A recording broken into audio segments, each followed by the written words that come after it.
सरू के आने वाले धमाकेदार एपिसोड में एक बहुत बड़ा तूफान आने वाला है। जी हाँ दोस्तों, जब अन्नपूर्णा को ये खौफनाक सच्चाई पता चलेगी कि चंद्रकांत की मौत के पीछे कोई और नहीं बल्कि सरोजा है और सरोजा ही ने अपने हाथों से चंद्रकांत की जान ली है, तो पूरा घर हलकर रह जाएगा। ये हकीकत सामने आते ही सरोजा रोती हुई अन्नपूर्णा के कदमों में गिर जाएगी। वो बार-बार माफ़ी माँगते हुए कहेगी, "मासा, मुझसे बहुत बड़ी गलती हो गई, मुझे माफ़ कर दीजिए।" लेकिन अन्नपूर्णा के दिल में अपने बेटे को खोने का दर्द उस कदर बढ़ चुका होगा कि वो गुस्से से चीख उठेगी। अन्नपूर्णा सुरुजा से कहेगी, "मेरी नज़रों के सामने से दूर हो जा। मैं तेरी शक्ल भी नहीं देखना चाहती। तूने मेरा बेटा मुझसे छीन लिया। मैं तुझे कभी माफ़ नहीं करूँगी।" मगर सुरुजा हार मानने वालों में से नहीं होगी। वो अन्नपूर्णा के पैर पकड़कर मुसलसल एक ही ज़िद करती रहेगी कि मासा, आपको मुझे माफ़ करना ही होगा।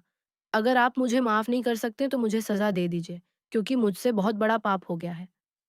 मैंने अपने ही शौहर को मार डाला, अपने ही सहाग को ख़त्म कर दिया।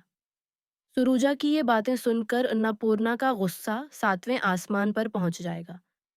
वह अपने जज़्बात पर काबू नहीं रख पाएगी और सबके सामने सुरुजा को ज़ोरदार थप्पड़ मार देगी।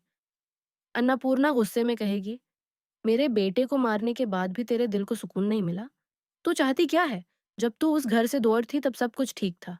उर्मिला बिल्कुल सही कहती है, तू उपशगन है, मेरे चंदू के लिए भी और इस पूरे घर के लिए भी। वो मज़ीद कहेगी, मैं तो उस दिन को कोसती हूँ जब मैं तुझे इस घर की बहू बनाकर लाई थी। अच्छा हुआ था जब तू इस घर से दूर थी। कम इज़ कम मेरा बेटा तो मेरे पास था। और एक बात याद रख सरोजा, मेरे बेटे से बढ़कर इस दुनिया में मेरे लिए कुछ नहीं था और तूने उसे मुझसे छीन लिया।